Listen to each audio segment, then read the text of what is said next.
Friend Cody. I'm Cody Ward from Locked On Broncos, and this episode is brought to you by Peloton. Peloton is shaping the future of fitness with the brand new Peloton Cross-Training Tread Plus, powered by Peloton IQ. This is Peloton's most advanced equipment yet, giving you real-time guidance and endless ways to move, whether you're running, lifting, or you're cross-training with your favorite instructors like Alex Toussaint. It's training reimagined to make your workout more personal. Peloton is built for breakthroughs with features that help you plan, stay motivated, and hit peak performance. You can let yourself run, lift, flex, and go while Peloton handles all the rest. Plus, Peloton IQ provides real-time strength coaching, tracking your progress and suggesting weights that challenge you so you can get stronger. Plus, the new movement tracking camera, it counts your reps and corrects your form in real time, making sure every rep is safer and smarter.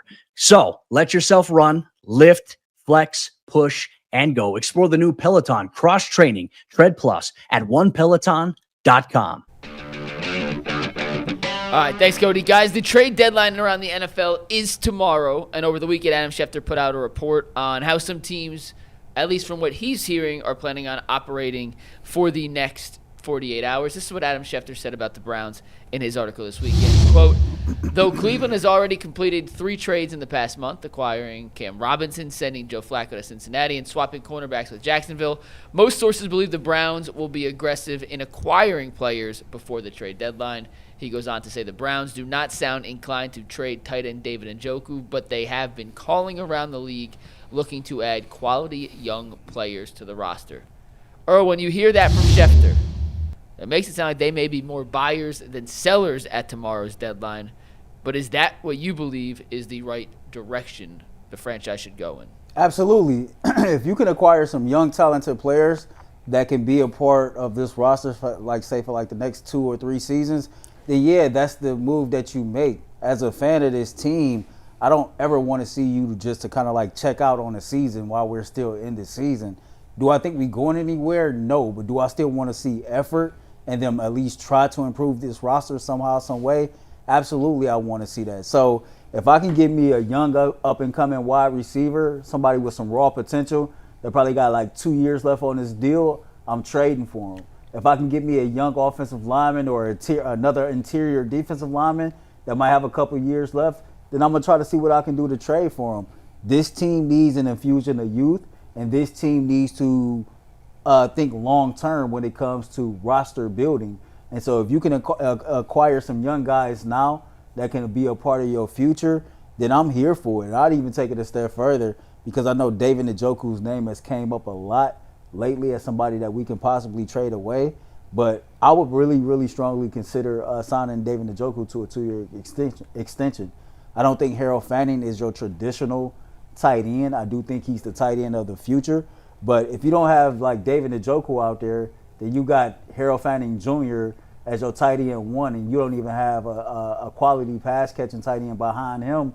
Or then that moves your blocking tight end up a roster spot, and then now you got a hole in that situation. I think re-signing David Njoku for 2 years, it gives Harold Fanning the opportunity to develop. It gives you the opportunity to draft another tight end now. And in 2 years from now, you got Harold Fanning with 3 years of experience. You got a second tight end with about a year of experience, and then you can get you another rookie. So I'm all about adding young talent to this team as we try to turn the tide. You know, Jason, the one thing I'd be looking at is they got a lot of for all that we said about this one draft class. And don't get me wrong, this draft class is cooking. I give you that. But for everything we talk about this one draft class, the reason they got to go out and make trades for more people is because of the massive misses. Like, you don't have nobody signed under contract to play offensive line. So you just mentioned David Njoku, who you might have to bring back. Jason has mentioned Wyatt Teller, who you might have to bring back because you don't have anybody to start from scratch with. The Zach Zenner, I don't know if Zach Zenner can play. He can't even get dressed on Sundays. He ain't even dress. How are you going to go from you can't even be active to starting next year? It's like crazy. You don't have we still talk about Cedric Tillman and Jamari Thrash and the receiver core. Like the problem with the Browns is they've missed so many times that their best players are through trades. It's almost like they have to wait for somebody else to develop them, and then you go trade assets and money and pay them and bring them in so you can plug and play them, instead of being the opposite, where we draft, we put them together, and we do our thing. They got massive holes. And the thing that and the scary part about this is, and I talked about this on the barbershop. I say, look, if you decide that you need a quarterback, right? And that's what they're going to do. They're going to decide you need a quarterback. And you got to use assets to get the quarterback. Then we're going to sit here next year and say we don't have the assets to go get. I mean, I watched Cardinal Tate. I'm like, good gracious. You could have hey, put Earl back there at quarterback. You got a Cardinal Tate out there. He automatically is now better. Get me one of them tackles. Give me somebody where it ain't 3.5 seconds where we trying to run a trick play. So you can't hold up the second because they in the backfield. We got to throw the ball in the dirt. Give me somebody so I can evaluate these folks, right? Because right now, I don't know about y'all, I believe the offensive line and the receiving core is so bad, I don't even know if you getting a legit look at who's good. Well, yeah. And are they going to be buyers at the deadline? I don't know. I guess you have to define what buyer means. I would like them to add something that would be here for this year and next year in the pass catching world, just so that you can give Dylan and Shedeur a fair shot. Right. Like, I don't believe Dylan is a franchise quarterback. I've said that from the beginning. But I don't know how you can really give a fair assessment of him. I'm not going to go through it all again. You got slowest receivers in the league who can't create separation, who can't make contested catches, and who lead the league in first down drops. How can you possibly, and the same goes for Shedeur, how can you, if and when Shedeur gets out there, how can you give him a legitimate shot when there's no one who can catch the football on this team? So, yeah, I'd love to see them. And that's why the Njoku thing, first of all, I don't believe anything you say. I don't, because they were going to keep 4 quarterbacks until they didn't. Right. They weren't going to trade Kenny Pickett until they did. Yeah, you told us a lot. They were going to take Travis Hunter until they traded down. So I don't pay any attention to that. But if the best you're going to get for Njoku is another 5th, just keep them, because you've got to have somebody to throw to. At least something. For Dylan and for Shedeur. I don't know if I would extend him. I don't know if I'd go that far. I think he's heavier and slower than he was a few years ago. I do agree. He don't look good. But you've got to give these young guys some sort of chance. You're not going to find an offensive lineman worth anything on the trade market at the deadline. You're going to find another Cam Robinson, and that's not going to do you any good. You have to draft and develop your offensive line. Why is it, and real quick before we go, what's wrong with Tevin Jenkins? They got him from Chicago, Tevin Jenkins, and he that whole signing was weird. I think he's more of a guard than a tackle. I don't think they want to play him at tackle, I guess. And you've got 2 guards already in Joel and Wyatt. Now this is probably Joel's last year. I thought he played a little tackle. I think he's got a 2-year deal. I think so. I don't remember. I thought just now. the first year was guaranteed, though. Hold on. Yeah, I don't know what the guarantees are. Maybe they don't like him at tackle. I mean, Whippler maybe he's the center next year. I don't know how they feel about Whippler. Maybe Jenkins is not under contract next year. Okay. So maybe Whippler you can slide in at center. I don't know if they'll bring Wyatt back or not. I don't know. I certainly wouldn't trade Wyatt. Again, you have enough problems on your offensive line. Why would you create another hole that you can't fill unless you're going to plug Tevin in? If you feel comfortable enough with Tevin, I mean, if you can get something for Wyatt, I don't know how much he's actually going to bring you. Mm-hmm. But I would not – I don't think I'd sell off any more of these pieces. But if you can find a receiver who you have under control beyond this year, who can give these quarterbacks a shot, that's all you're trying to do, man. Just give these guys a shot. And because right now there's just nothing to throw to. What about the kid in Indiana that played for the Colts? He's been in the doghouse with his team. I think his first name is Adonye. I don't want to mispronounce it. Oh, no, Adonai Mitchell. How do you say it?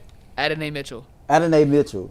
What about a guy like that? Like when I think about a young wide receiver that might have a year or 2 left on his deal, that his current situation might not be working out for him like pretty well. I think about a guy like that. This dude is about 6'2".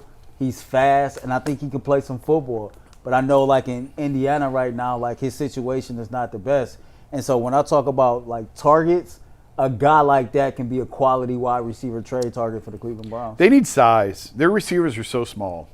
Yeah. They've got to get more size and someone who can go up and fight for the ball and make a contested catch. I don't know. It'll be interesting 24 hours to see what they do, to see the route that they go. But I would like to see them. You're not going to find a lineman who can help you at this point. But if you can find a pass catcher. I mean, if you can get one of those guys to, and like you said, I'm just be honest with you, man. Like when watching the film, the first thing that jumps out to me is these guys. The catch radius for the Cleveland Browns is microscopic. I mean, the ball got to be on them. They're not going to make no catches if the receiver is in the area or the DB is in the area. They're not making the 50-50 balls, right? So let me ask you this: Did we overrate the wide receivers last year? Like, and I'm saying us on this show because when we did roster breakdowns and we were talking about positions, and I'm asking out loud because I legit can't think if we talk about this receiving core this bad like we talk about it this year. Well, I don't know about I don't remember what we said about him last year, but I know coming into this year, I said all summer, this was a terrible offense last year. Mm-hmm. What did they do to improve it? How many times have I said they traded down? Do anything to touch it. They traded down from 2 to 5, and they took defensive players with their top 2 picks. They had no interest in improving the offense because they were trying to be bad. Yeah. Well, here's the thing. I've been asking for receivers from day one, Earl. I mean, I have too, but the only reason DeAndre Hopkins 7 teams ago. The only reason why I brought that up. The only reason why I brought that up is because outside of Harold Fanning, essentially this is the same group from last year, right? And I know Cedric Tillman had some games to where he balled out. I mean, Jerry Jeudy was dropping the ball last year, and he still went over 1,000 yards. And I'm not by any means saying that this wide receiver room is good. It's bad. Like, it is bad. But at the same time, like, it was bad last year, and I don't remember us speaking about this group with the same temperature and the same tone that we speaking of it now. Well, Jeudy had a good year yardage-wise. Jameis had some big passing yard games when he took over. But I don't know. I don't know that anyone is glowing about. I think I could put ourselves back in that mindset. So Jeudy obviously had the drops, but you had a 1244 was his final number. A guy that we were saying should have been or could have been in the All-Pro conversation. Right. So that automatically elevates how we talk about an entire room. And he's taken a giant step back that none of us could have predicted, right? Right. We've seen players regress. It's not like he's 30 years old, hit that no one could have seen this regression coming. We liked Tillman in the couple games he played, but he was injury prone. All the Tillman conversations were, if this dude can stay healthy, we may have something. He has not proven to be able to stay healthy. They brought in Isaiah Bond as an undrafted free agent. He's been completely hit or miss, a lot more miss than hit. I hated that signing. I was on record. Everything that you could have asked for. And they hoped Jamari Thrash and guys like that. David Bell was someone they were counting on. Now, I know we weren't high on David Bell, but like those were – I don't think anyone was sold on this receiving room. But the regression from Jeudy has made it go from, we don't love it, but they got at least one guy, to now we're looking at a barren wasteland of the regression of Jeudy and the decline in Njoku. Like when this offense was popping 2 years ago, it was because Amari Cooper was having a phenomenal year, and Njoku was a great number 2. Yep. Shout out to our guy Darren Smith, who covered the Kansas City Chiefs. He just texted me, Mike, and he had this, and I thought he this. He texted you Tyquan Thornton? He texted me Tyquan Thornton. He said he's being underused now that Rice is back. He's tall, he's fast, and he has great hands to catch the football. Can you get on the phone with AB? Let's get it going. Cause I always said Jerry Jeudy is a side dish.